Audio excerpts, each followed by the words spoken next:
देश की आधी आबादी समाज निर्माण और देश निर्माण में अहम योगदान देती है और देश के बच्चे देश का भविष्य बनाते हैं। महिला और बच्चों के कल्याण की बड़ी जिम्मेदारी है महिला और बाल विकास मंत्रालय के कंधों पर। हमारे साथ हैं आज महिला और बाल विकास मंत्री श्रीमती मेनका संजय गांधी। बहुत बहुत स्वागत है आपका डीडी न्यूज पर। धन्यवाद। 1 साल का कार्यकाल मोदी सरकार का पूरा हो रहा है। 1 साल तक आप इस मंत्रालय की जिम्मेदारी आपने संभाली है। आपको क्या लगता है कि सबसे बड़ी उपलब्धि इस 1 साल में इस मंत्रालय की क्या रही? जब मैं आई थी तो बहुत कम काम किया गया था, तो मैंने सोचा एक ऐसे कोई ढांचा बनाए जिसमें कुछ चीज़ें एकदम से हो जाए, कुछ चीज़ें हो जाएं जो लंबा चले। और पहली दफ़ा जब से ये मंत्रालय बनाए, एक हम लोग ढांचा बनाए, क्योंकि ढांचा था भी नहीं। कभी कुछ कर लिया, कभी कुछ कर लिया, कुछ नहीं भी कर लिया। तो if you had to ask me what is the main उपलब्धि, I can tell you 100 programs. But the main thing is that we made a parameter, we made a framework कि अब कोई भी आए या जाए, this ministry औरतों को और बच्चों के लिए, औरतों के लिए और बच्चों के लिए काम करेगी। यानी बिट्स एंड पीसेस में पहले काम होता था, अब एक व्यवस्था बन गई है। हाँ, व्यवस्था भी, और पहले नहीं भी होता था, या नी जर्क रिएक्शन होता था। कोई एक रेप हो गया तो बस भागे फिरे दौड़े कि क्या किया जाए उसके लिए, या एक किसी ने शिकायत कर ली तो बस सब लोग उसके पीछे लग गए। एक मर्डर हो गया तो बस सब लोग उसके पीछे लग गए।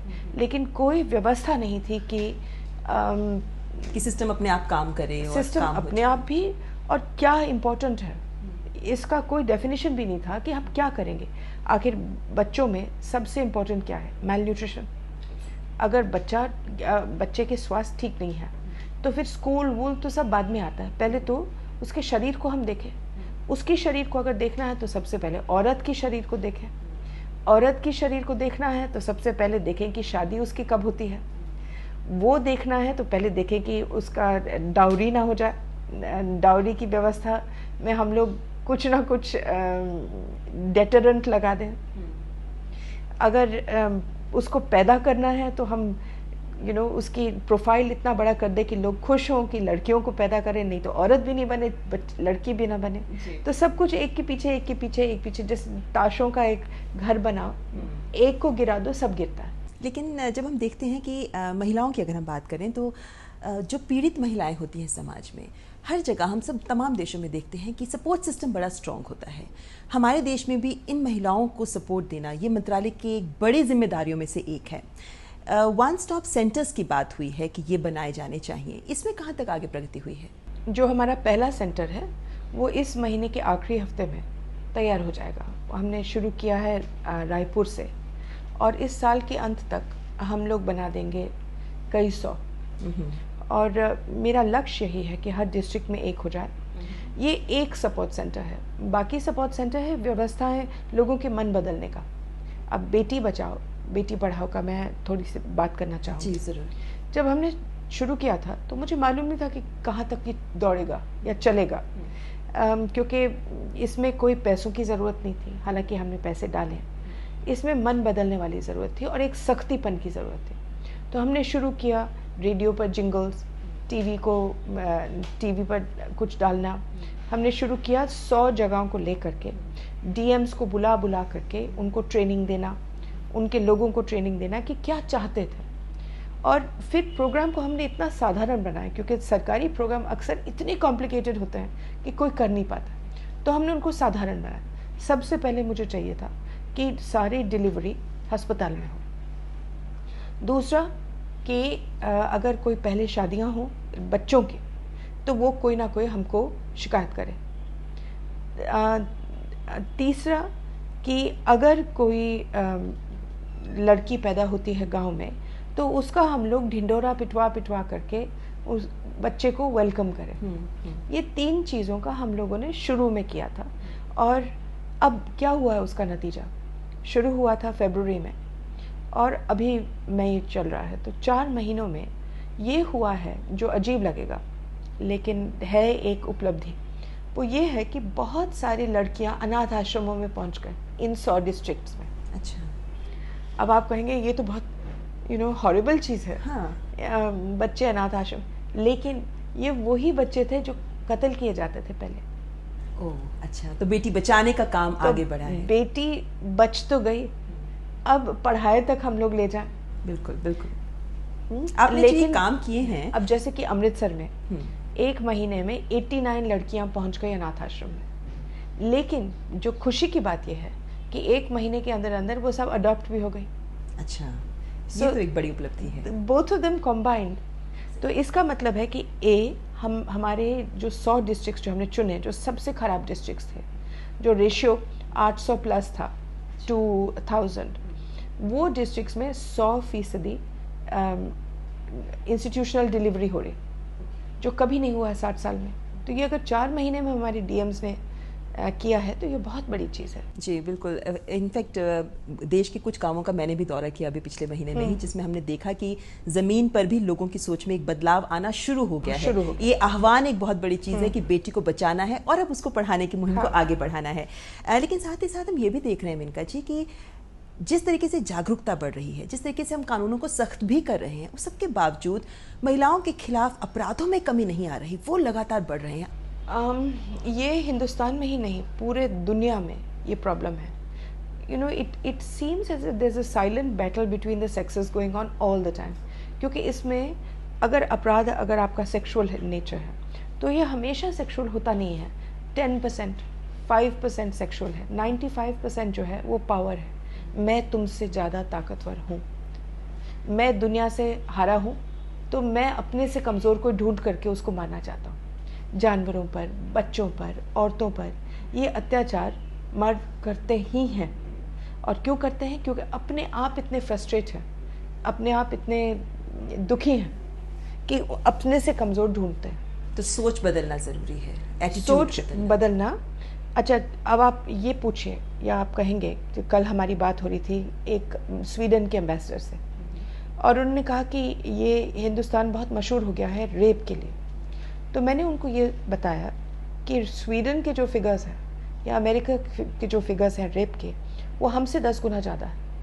लेकिन फ़र्क इतना है कि हमारी मीडिया ज़ीरो टॉलरेंस करती है रेप के साथ। तो जब भी कोई रेप होता है, कहीं दूर दूर में, कहीं गांव में होता है, तो अखबारों में फ्रंट पेज पर आता है। उनके यहाँ इतने होते हैं कि वो उब गए हैं, भाई आए नहीं आए, इट्स नॉट न्यूज़, पुलिस देख लेगी, कोई और कर लेगा। लेकिन हमारे यहाँ तो अभी भी न्यूज़ है। खुद इतना मन खराब हो जाता है कि हमारी मीडिया दिखाती है। अब इस दिखाते दिखाते दिखाते दिखाते वेस्ट ने इसका फ़ायदा उठा करके कह दिया, ओ हाय इतना ज़्यादा हो रहा है। एक और बात, जैसे अरुणा शानबाग की मौत के बाद भी ये मामला बहुत उठा कि क्या हमें रेप केसेस में नियमों में और सख्ती लानी चाहिए, क्या हमें त्वरित कार्रवाई करनी चाहिए। इस बारे में आपको लगता है कि हाँ सोच ज़रूरी है, क्योंकि सिर्फ 7 साल की सज़ा उस व्यक्ति को जिसने किसी का तो पूरा जीवन बर्बाद कर दिया।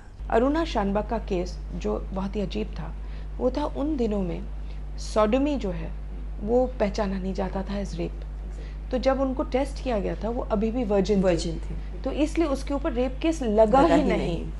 उसके ऊपर चोरी का केस लगाया, और चोरी का केस उसने वो एक माला चुरा लिया, अटेम्प्ट टू मर्डर, क्योंकि मरी नहीं थी। तो उसमें हल्के फुल्के में वो निकल बच गया। अब अगर आज ये होता तो अब तो कानून बहुत सख्त है, और you know rape is rape and it as it should be. प्रधानमंत्री ने स्किल डेवलपमेंट को एक नारा बनाया है कि हमारे देश को स्किल्ड होना चाहिए, और खासकर महिलाओं की अगर हम बात करते हैं तो उनमें तो कौशल विकास और भी ज़रूरी है, क्योंकि उन्हें आत्मनिर्भर बनने की दिशा में ये एक अहम कार्य हो जाता है। महिला और बाल विकास मंत्रालय भी स्टेप जैसी योजनाएं आगे बढ़ा रहा है। इसमें हम कहाँ आगे तक पहुँच पाए हैं? स्किल डेवलपमेंट बहुत बहुत बहुत ज़रूरी है। अगर आप मुझे एक चीज़ दे देते करने के लिए कि अच्छा और कुछ मत करो, ये करो, तो मतलब एक चीज़ करो, तो मैं यही कर लेती। औरत बहुत पावरलेस होती है, उसके पास कोई ताकत नहीं है, क्योंकि 90% औरतों को कुछ बनाना नहीं आता है, कुछ मतलब, और ना उनके पास कॉन्फिडेंस है। तो अगर हम उनको, अच्छा दूसरा जो हम लोग सिखाते आए हैं अभी तक, वो ये है कि गांव से बाहर जा कर के कहीं नौकरी कर लो, रीडिंग एंड राइटिंग कर लो, अंग्रेज़ी सीख लो, टाइपिंग कर लो। इसमें कौन औरत क्यों बाहर जाए? उसने अपने बच्चों का भी देखभाल करना है, घर भी चलाना है, खेतों को भी देखना है, और उसके ऊपर से भी कमाना है अगर कमाना चाहे।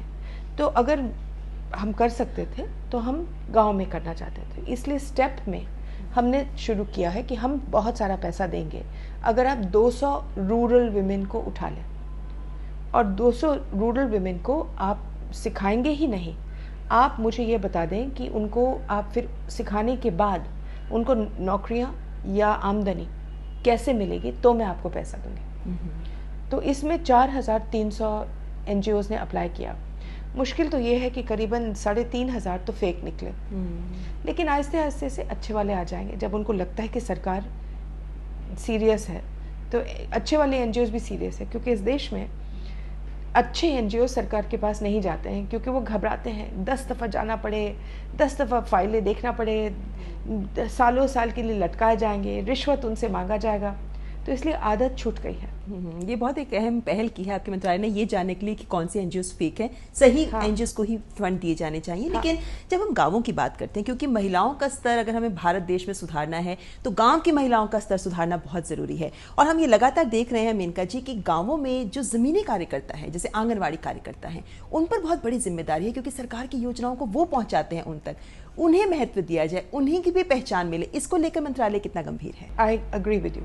हम लोग इनको पिछले 20 या कितने 40 साल से 3,000 रुपये देते। अब 40 साल 30 साल पहले तो 3,000 रुपये बहुत ज़्यादा होता था, अब मुश्किल है।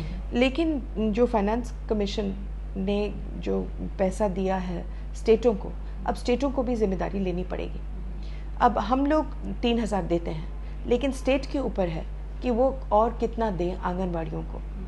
तो गोवा 12,000 और देता है, तो आंगनबाड़ी औरत को मिलता है 15,000। उत्तर प्रदेश 200 देता है, और वो भी 200 कभी कभार दे दिया, नहीं दे दिया। बिहार उससे ज़्यादा 1,000 देता है। तो इस तरीके से वेरी होता है। अब आंगनबाड़ी का की जो जिम्मेदारी है वो है गर्भवती औरत को खिलाना, बच्चे को खिलाना, जो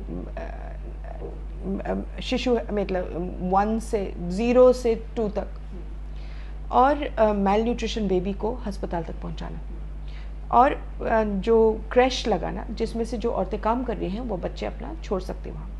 ये इन्होंने बहुत सालों के लिए ये नहीं किया, अपना ना धर्म निभाया ना जिम्मेदारी निभाई, और उनकी गलती पूरी नहीं है। सबसे पहले बहुत सारी जगहें सुपरवाइजर्स की खाली है। दूसरा, इनको कोई ट्रेनिंग नहीं मिला, और ज़्यादातर 5वीं जमात पास, 6वीं जमात पास, आपने कभी ट्रेनिंग नहीं दिया, कभी आपने उनसे हिसाब नहीं लिया। कभी कभार चेकिंग हो गई और आप देख लें 11 रजिस्टर्स एक को भरना है। अब रोज़ की रोज़ रजिस्टर भरेगी या खाना खिलाएगी। चौथा, आपने उनके ऊपर छोड़ दिया है कि ये 3,000 रुपये लेंगे, लेकिन इन 3,000 में उनको शहर खुद जाना पड़ता है खाना लाने के लिए। उनको आपने कोई व्यवस्था नहीं की है कि वो पकाएंगे। ज़्यादातर इनके पास कोई आंगनबाड़ी घर भी नहीं है गांव में, कहाँ क्रैश रखेंगे। आपने इनको डाइवर्ट करके कभी इलेक्शन में डाल दिया, कभी पर्चियाँ बांट रहे हैं, कभी VIP आ रहा है तो उसको सलामी कर रहे हैं। यानी कि कहीं ना कहीं पूरी व्यवस्था को ही बदलना और ठीक करना, दुरुस्त करना जरूरी है यहाँ तो पे। अब हमने बहुत बड़ा प्लान बनाया है, और हम उसके लिए पैसे ढूंढ रहे हैं कि हम इनको ट्रेनिंग भी दे दें। हम इनको प्रधानमंत्री चाहते हैं कि सब के सब को डिजिटल पर हम लोग शिफ्ट कर दें, और कभी ना कभी तो हमको करना ही पड़ेगा। तो इनको अब 1 साल मुझे और लगेगा इनको डिजिटल शिफ्ट करने में, इनकी ट्रेनिंग करने में, ताकि ये अपनी जिम्मेदारी निभाए। बिल्कुल। National commission for women amendment act, ये एक ऐसी संशोधन है जिस पर कई सवाल भी खड़े हो रहे हैं। क्या ये अभी भी प्रायोरिटी है मंत्रालय के लिए? ये बहुत बड़ी प्रायोरिटी है, बहुत बड़ी, और ये प्रायोरिटी मंत्रालय की नहीं होनी चाहिए, देश में होनी चाहिए। ये कैबिनेट में पिछले 4-5 महीने से पड़ी है, और अगर जब ये इसका संशोधन होगा जी, तो ये बहुत रक्षा की चीज़ हो जाएगी। इस वक्त जो SC/ST कमीशन है, जो ह्यूमन राइट्स कमीशन है, जो दूसरे माइनॉरिटीज़ कमीशन है, ये अपने आड़ के अंदर जो लोग आते हैं उनकी रक्षा करते हैं, और लोगों को विश्वास है कि जब उनको पुलिस तंग करे, जब कोई और उनका रक्षक नहीं हो सकता, तो ये कमीशन उनकी रक्षा कर सकते हैं। नेशनल कमीशन फॉर वुमेन के पास ना ताकत है, ना उनके पास कोई व्यवस्था है जिसमें से वो औरतों की रक्षा करे। तो इसलिए बहुत ज़रूरी है कि इनको ऊपर उठा करके ताकतवर बनाना, और ये मेरा नंबर 1 प्रायोरिटी था जब मैं ज्वाइन कर गई थी। जी, चाइल्ड सेक्स रेशियो की अगर हम बात करें तो हम देखते हैं कि 2011 के सेंसस में भी ये काफ़ी कम हो गया है, 927 से 914 तक पहुंच चुका है। इस ट्रेंड को बदलने के लिए क्या काम किया गया है? प्रधानमंत्री जी ने वही बेटी बचाओ बेटी पढ़ाओ कार्यक्रम जो शुरू किया, और उन्होंने फ़ौरन ही अनाउंस किया था पहले ही बजट में, और उसके लिए 100 करोड़ रुपए उन्होंने डाला था जी। तो हमने 100 जगह ले करके 1 करोड़ रुपए डाल करके, जैसे मैंने कहा कि ये हमारे सक्सेसफुल प्रोग्राम्स में से हैं, क्योंकि इसमें एकदम से एक बदलाव आ गया है इन 100 जगहों में। हम लोग हर हफ्ते हर महीने डीएम से बात करके पूछते हैं हम क्या कर सकते हैं। इसमें जो पहले लोग पकड़े जाते थे बताने के लिए कि लड़का है या लड़की, अब वो उस पर बहुत बदलाव आ गया इन 100 जगहों में। तो यानी ये उम्मीद कर सकते हैं कि अगर 100 जगह में बदलाव आया है तो पूरे देश में बदलाव आ सकता है। हाँ, अगले साल जब आप मुझे पूछेंगे तो आप खुद ब खुद पूछने से पहले आपको ये फिगर्स बदले हुए नजर आएंगे। जुवेनाइल जस्टिस एक्ट, किशोर न्याय विधेयक जो था, जिसको लोकसभा में पारित कर दिया गया, लेकिन राज्यसभा में वो नहीं हो सका अभी, कितना महत्वपूर्ण है आपके ख्याल से ये विधेयक? ये बहुत महत्वपूर्ण, वो इतना महत्वपूर्ण नहीं है जिस पर लोग टूट पड़े हैं, यानी कि 18 से 16, क्योंकि उसमें हमने बहुत कवर किया है और बहुत ही नरमी से हमने एक बीच का रास्ता लिया है, जिसमें से 16 साल का लड़का अगर पकड़ा भी जाए हीनस क्राइम करते हुए, कत्ल या रेप, तो वो उसको जेजे एक्ट में पहले उसकी मानसिक हालत टटोली जाएगी, उसके बाद उसको एक सेफ सेंटर में डाला जाएगा। अगर वो पकड़ा गया कि अगर ये पहचाना जाए कि वो एडल्ट माइंड का है, तो उसको आम लोगों के जेल में ना डाल करके 21 बच्चों के जेल में डाल करके 21 साल की उम्र पर फिर टटोलेंगे। बिल्कुल। तो ये इतना ज़िंदगी बदलने वाला नहीं है। बस ये है कि आजकल जो पुलिस वाले कहते हैं कि 16 साल के बच्चे क्राइम कमिट करते हैं और फिर फ़ौरन पुलिस स्टेशन में खुद पहुंच जाते हैं और कहते हैं हम 16 साल के हैं, वो उसमें एक डेटरेंट हो जाएगा। लेकिन इन दोनों से बढ़ करके जो हमने प्रोविजंस बनाए हैं 2 चीज़ों के लिए, एक अडॉप्शन और एक फॉस्टर केयर, वो दोनों चीज़ें से देश बदलेगी। और फॉस्टर केयर के बारे में पहले कभी कोई पहल नहीं की? नहीं, कभी नहीं, वो कभी हुआ ही नहीं। अब हम लोग रोज़ इस पर गहराई से इसके सारे कानून, रूल सब कुछ बना रहे हैं, ताकि हम लोग जैसे ही राज्यसभा से निकल आए तो हम लोग तैयार होंगे। एक आसान सी चीज़ है, लोग चाहते हैं कि बच्चों को गोद ले लें। बहुत सारे बच्चे हैं जो हमारे होम्स में हैं, कोई 10 साल का है, कोई 8 साल का है, जो कोई गोद नहीं लेने वाला है। क्या ज़िंदगी भर में वो इन ऐसे होम्स में बैठे रहेंगे? तो हमने सबसे पहले इनको आधार कार्ड्स बनाए, ताकि एक आइडेंटिटी तो हो जाए इन बच्चों की। दूसरा, ये फॉस्टर केयर वो है कि मैं आपको पैसे दे दूँगी, सरकार आपको पैसे देगी, लेकिन आपको टटोलेगी कि आप उस लायक हैं कि आप बच्चे को अपने घर में रखें। और अगर आपके पास एक घर है और आपके बच्चे बड़े होकर के चले गए, या आपके पास एक बच्चा है और आप उसके साथी को चाहते हैं, लेकिन आप उसको अडॉप्ट नहीं करना चाहते, आप प्यार देना चाहते हैं, देखभाल करना चाहते हैं, लेकिन बिना फाइनेंशियल इम्प्लीकेशंस, तो हम आपको बच्चा देंगे और आप उसको फॉस्टर के, आप उसको कपड़े पहनाएंगे, स्कूल भिजवाएंगे, प्यार करेंगे, खाना खिलाएंगे, तंदुरुस्त रखेंगे, खुश रखेंगे, और हर महीने या हर जब भी है आपका चेकअप होगा कि कैसे चल रहा है। तो ये अलग देशों में होता है। बिल्कुल। और हम भी चाहते हैं कि यहाँ इस देश में शुरू हो जाए। जी, तो ऐसे में वो बच्चे जो अभी संस्थाओं में पल रहे हैं, उन्हें घर का माहौल मिल सकता है। घर का माहौल मिल जी, बिल्कुल। एक और बड़ा गंभीर मुद्दा है जिस पर मंत्रालय लगातार काम तो कर रहा है, वो है गुमशुदा बच्चों की बात। मिसिंग चिल्ड्रन को लेकर कितने गंभीर प्रयास और किए जा रहे हैं? हालांकि आपने तो रेलवे को जोड़ने की भी एक मुहिम शुरू की है। हाँ, ये भी प्रधानमंत्री जी ने इस पर बहुत जोर लगाया है। उन्होंने एक नया, जो हम लोग अभी इनॉग्रेट करने वाले हैं, एक नया वेबसाइट खोला है जिसका नाम है खोया पाया। उसमें ये जाएगा हर पुलिस स्टेशन में पब्लिक स्क्रूटनी के लिए। कोई भी बच्चा अगर गायब हो जाए तो उसका नाम, उसके तस्वीरें, क्योंकि कभी कभी अखबारों में आता है लेकिन इतनी बुरी तरह से दिखाते हैं कि ना कोई देखता है, एड्स के पेज पर आता है, कौन देखे उसे।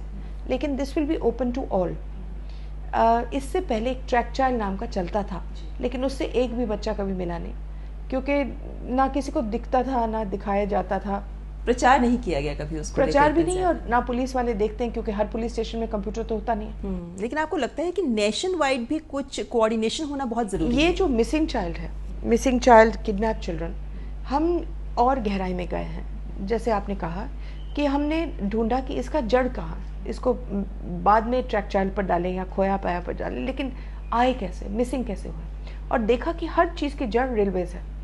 रेलवेज़ के ऊपर चढ़ जाते हैं। अब बच्चे को किसी ने थप्पड़ मार लिया, उसके पिता ने, या स्कूल में फेल हो गया, ट्रेन पकड़ करके गायब हो जाता है। अच्छा, जब तक वो अपने होश में आए, ये 8-10 साल का बच्चा पहुंच जाता है शहर में, और जब शहर में पहुंचा उसको ये भी नहीं मालूम कि वापस कैसे जाया जाए, ना उसके पास पैसे हैं, अब उसको डर लग रहा है कि बिना टिकट के कैसे वापस चला जाए। और जैसे ही उतरता है प्लेटफॉर्म में, गैंग्स होते हैं उसको उठाने के लिए, कोई ढाबा में काम कर लो, कोई घर में मुंडू बन जाओ, कोई ग्रेनाइट मिल्स में ग्रेनाइट तोड़ने में लग जाओ, और उनको पैसा देने के बजाय उनको ड्रग्स दे देते हैं। एक दफ़ा ड्रग्स पर शुरू हो गया तो वापस तो घर जाने। तो रेलवे के जरिए इनको रोका जा सकता है, रेलवे स्टेशनों से ही इनको पकड़ा जा सकता है। तो हम लोगों ने क्या किया है कि हर एक बोगी पर रेलवेज ने कहा कि वो खुद नहीं कर सकते, क्योंकि उनके पास बहुत कमी है टीटीज़ की। तो हमने क्या किया है, हमने बनाए हैं बड़े से पोस्टर, उसमें फ़ोन नंबर्स दिए हैं चाइल्ड लाइन के और अन्य, और हर बोगी में 4 पोस्टर्स लगेंगे, और ये अगले महीने तक लग जाएंगे, क्योंकि समय लगा उनको प्रिंट आउट कराने में। और 12,000 स्टेशंस हैं। अच्छा। लेकिन 12,000 स्टेशंस में से 1,000 के करीबन है जहां बच्चे उतरते हैं। चढ़ने के लिए तो कहीं से भी चढ़ जाते हैं, ट्रेन रुकी भी नहीं, कुछ तो बड़े शहरों में जाकर वो उतरते हैं, वहां पर उनको टारगेट किया जाएगा। जी, लेकिन ऐसे में मेनका जी, हम ये भी देख रहे हैं लगातार कि बच्चों के खिलाफ ये एक मुहिम हो सकती है, एक जरिया हो सकता है कि हम बच्चों के खिलाफ अपराधों को भी रोकने में काफी हद तक सक्षम हो सकते हैं। नहीं, बच्चों को पकड़ करके वहां से हमारे एनजीओज फिर पता करेंगे कहाँ से आए, उनको वापस लौटा देंगे। लेकिन एक हम ये भी बात देख रहे हैं, जो ट्रेंड सा चल पड़ा है कि बड़े शहरों में स्कूलों में बच्चों के खिलाफ कितने सारे बाल यौन शोषण के अपराध सामने आ रहे हैं। इन पर लगाम लगाने के लिए क्रियान्वयन करना, इम्प्लीमेंट करना रूल्स को सख्ती से बहुत ज़रूरी है। क्या सिस्टम कहीं वहाँ फेल हो रहा है? ऐसे है कि सिस्टम हो ही नहीं सकता। जहाँ बच्चे हैं वहाँ बिल्कुल वल्नरेबिलिटी है। अगर कोई टीचर कुछ करना चाहे, अगर कोई माली कुछ करना चाहे, तो कौन रोक सकता है उनको? और बड़ों के अलावा बच्चे आपस में, एक 4 साल बड़ा लड़का अगर एक छोटी लड़की को कुछ करना चाहता है तो मुश्किल है उसको पकड़ना। तो इसमें कानून तो है ही, लेकिन कहाँ तक हम लोग नज़र रखें। अब या तो हर क्लास में आप सीसीटीवी डाल दें, लेकिन सीसीटीवी कितने गांव के क्लासेस में डालेंगे? जहाँ बिजली भी नहीं है वहाँ कहाँ सीसीटीवी डालें? खैर, हमने एक फ़िल्म बनाई और वो फिल्म इस साल हर क्लास में स्कूल में दिखाया जाएगा। हम डिपेंडेंट है कि बच्चा शिकायत करे। बहुत सारे बच्चे चुप रह जाते हैं डर के मारे।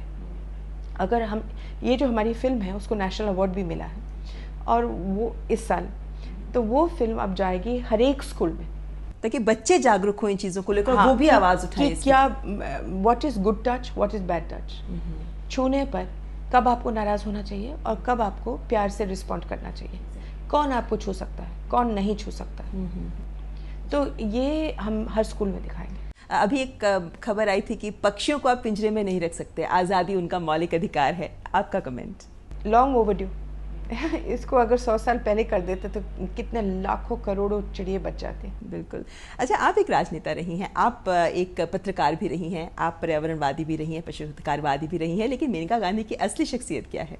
ये सब मिल मिला करके कोई औरत नहीं है इस देश में जिसमें 10 लोग ना बैठे हों अंदर। माँ भी है, बहन भी है, डॉटर भी है, काम करने वाली भी है, सोचने वाली भी है, लिखने वाली भी है, सब कुछ अगर मौका दो एक एक औरत को तो वो 10 चीज़ें कर सकती है। हम लोग मल्टीटास्कर हैं, मर्दों की तरह नहीं। ये बात तो मैं भी सहमत हूँ। और हर एक के अंदर एक फूल है जो खिलने के लिए तैयार है, बस मौका चाहिए।